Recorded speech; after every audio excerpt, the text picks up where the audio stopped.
Buenos días a todos, nosotros somos Daniel Moreno, Daniel Chacón y Eric Lozano y hoy les hablaremos acerca del tratamiento personalizado de gliomas cerebrales a partir de hipertermia localizada mediante nanopartículas magnéticas. Para iniciar la introducción se hablará de los gliomas cerebrales, que son tumores localizados en el cerebro y tienen origen en las células gliales, las cuales tienen funciones de soporte y nutrición a otras células cerebrales. En Colombia, en el periodo del 2007 al 2011, se encontró que hay una mortalidad anual de 2.5 y 1.9 personas por cada 100.000 hombres y mujeres respectivamente. En la esquina inferior derecha se encontrará una gráfica sobre la distribución poblacional en Latinoamérica sobre la recurrencia de esta enfermedad en diferentes edades. La terapia que se usará es la hipertermia, que pretende tratar el cáncer mediante la exposición de tejido afectado a altas temperaturas entre 41 y 48 grados centígrados, con el fin de destruir las células cancerosas o detener el crecimiento de las mismas. Esta terapia normalmente se aplica junto a otros tipos de terapias como radioterapia y quimioterapia. En la imagen de la derecha se puede evidenciar cómo el uso de la hipertermia puede destruir un tumor por medio de la provocación de apoptosis en las células dañadas.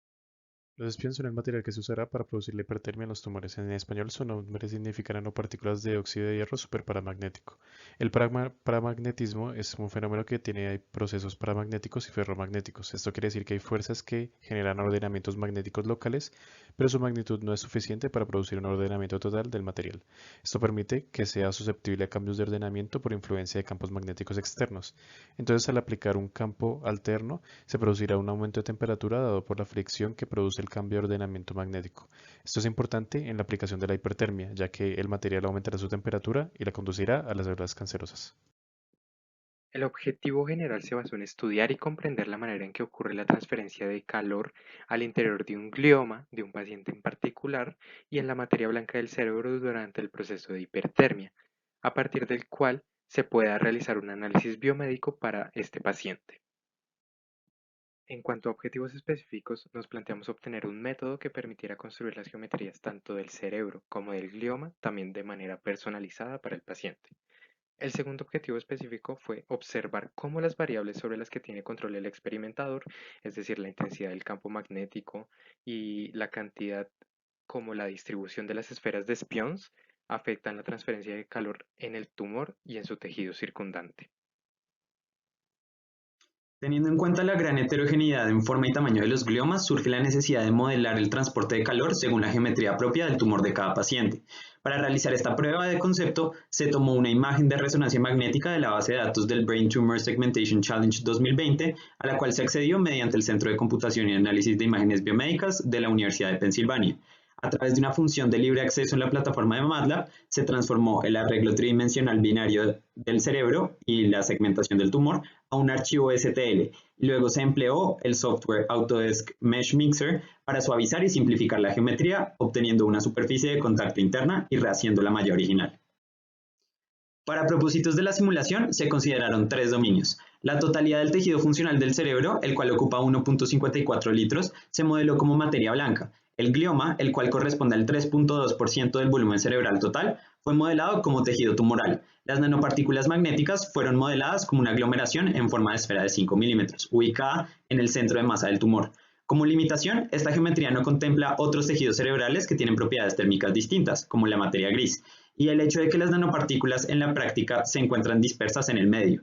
Sin embargo, contemplar solamente la materia blanca basta para analizar el tejido circundante a tumores no adyacentes a la superficie, y en la literatura se reportan estudios que emplean la aproximación de aglomeraciones esféricas de las nanopartículas.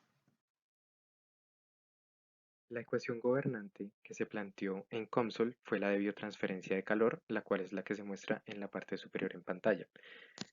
Fue necesario realizar dos despejes tanto para el glioma como para la materia blanca, a partir de lo cual se puede identificar que para la materia blanca no se realizó ninguna simplificación del modelo. Por esto se resalta la importancia de realizar la simulación por elementos finitos, dado que por métodos analíticos es prácticamente imposible solucionar este sistema. Mientras que para el glioma se simplificó el término de convección, así como la generación de calor debido al metabolismo. En cuanto a los parámetros, se utilizaron los que se muestran en la parte derecha en pantalla. Una vez planteadas las ecuaciones es necesario fijar las condiciones de frontera. La materia blanca se modeló como un sistema térmicamente aislado, mientras que el glioma siguió una función de temperatura con respecto al tiempo que se explica en la siguiente diapositiva. Ramos et al. Reportaron los incrementos en la temperatura de las nanopartículas magnéticas para los primeros 200 segundos después de ser expuestas a campos magnéticos alternantes de frecuencia de 210 kHz y distintas amplitudes.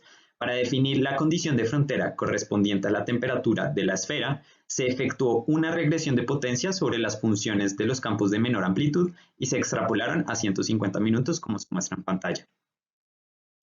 Para evaluar la temperatura alcanzada sobre la superficie del tumor, se eligieron 20 vértices distribuidos de forma aproximadamente homogénea sobre el STL original. Por otro lado, para evaluar la temperatura en el tejido funcional circundante, se analizó un punto ubicado sobre la materia blanca aproximadamente equidistante entre el tumor y la superficie externa más cercana. Este es bastante cercano al tumor, así como se observa en la imagen del cerebro frontal y lateralmente. Para realizar el estudio de convergencia de malla se evaluó la temperatura sobre el punto justo antes expuesto después de 60 minutos. Se evidenció que con el modelo extra fino y extremadamente fino, el programa retorna errores asociados a la construcción de la malla en la intrincada geometría de unas porciones de la superficie del tumor, por lo que se eligió la malla fina, a pesar de que los resultados no indican una convergencia. En esta diapositiva se reporta una animación de la distribución de temperatura en el cerebro con respecto al tiempo para un campo con intensidad de 12 kA por metro. Se evidencia que la temperatura de la mayoría del tejido funcional no varía con respecto a la temperatura inicial y que el incremento de temperatura dentro del tumor se desacelera en gran medida después de los primeros 50 minutos. En la gráfica de la derecha se reporta en rojo la temperatura en función del tiempo de los 20 puntos ubicados sobre la superficie del tumor y en azul la temperatura del punto correspondiente al tejido funcional circundante.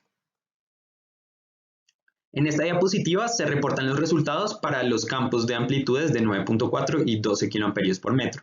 Los resultados deseables corresponden a obtener la mayor cantidad posible de líneas rojas por encima de los 41 grados Celsius por un tiempo mayor a una hora, durante el menor periodo de exposición posible, mientras que durante ese tiempo la línea azul se encuentra por debajo de los 41 grados Celsius. De las gráficas evidenciamos que se obtienen mejores resultados para la mayor amplitud, ya que entre los 31 y 91 minutos de la exposición, 5 de los 20 puntos de la superficie del tumor alcanzan la temperatura terapéutica, sin que el tejido funcional la alcance. En comparación, para la menor amplitud, solo 2 puntos alcanzan este umbral, después de los primeros 64 minutos de exposición. Se propuso la hipótesis de que distribuyendo la fuente de calor de forma más homogénea con respecto a las dimensiones del tumor, se podrían obtener mejores resultados, por lo que se definió una geometría alternativa con 2 esferas ubicadas manualmente en lugar de una esfera en el centro de masa.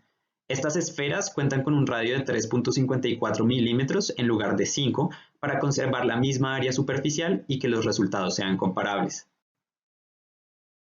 Los resultados obtenidos son relevantes ya que indican que el desempeño de esta distribución es mejor para la amplitud mayor, pero peor para la amplitud menor.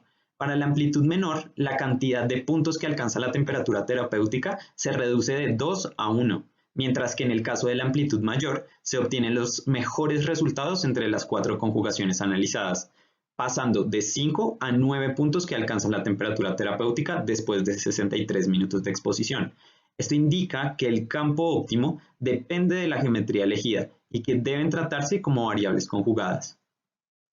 El proceso de búsqueda de literatura para la comparación se encontró que el tiempo de simulación por lo general es de media hora. En nuestro caso se hizo de una hora porque se sugiere que es el tiempo óptimo para que la hipertermia tenga efecto. Entonces, en primer lugar, se comparará con un estudio similar, pero que usó un material diferente, Lipid-Based Magnetic Nanovectors. En este caso, se ve la línea azul que tiene 11 kHz. A media hora de exposición se llega a una temperatura de 45 grados centígrados, mientras que a media hora nuestro mejor resultado, solo 5 de 20 puntos del tumor han alcanzado la temperatura crítica.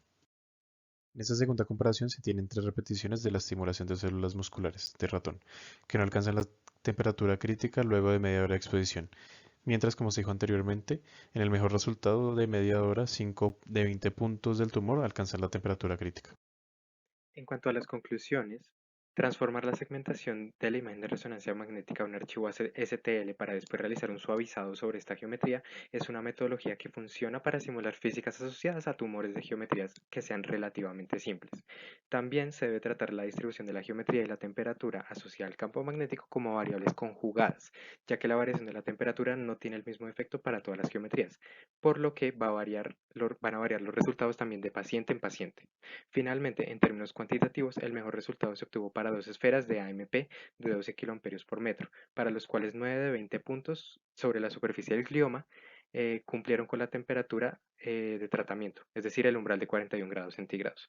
Y el periodo terapéutico para este tratamiento sería desde el minuto 63 hasta el minuto 123, es decir, una hora desde la activación del campo magnético.